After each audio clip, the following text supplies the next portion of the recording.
आम टोका टोकी गांडे 1000 किला मुझे भावुँ से बोधे आम गांडे न पशि तुम गांडे पशि जाए तुम दी जन गांडी से शुले देखुन तो सांग को घसी हूँ जमी 1001 किला किए दाबी दे जाए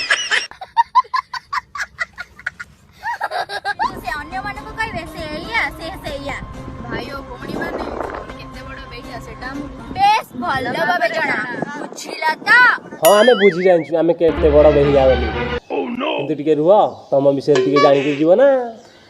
आ दीदी कह काई डेरी कल दीदी याकू ताकू कैरेक्टर सर्टिफिकेट देकी निजको भावुछ सती सीता एडी पर समस्त जानि सारलेनी धरम भाई को करूछ तमे भैता भैता केमिति लागिला दीदी कथा सुनिकरी गांडी पूरा फाटी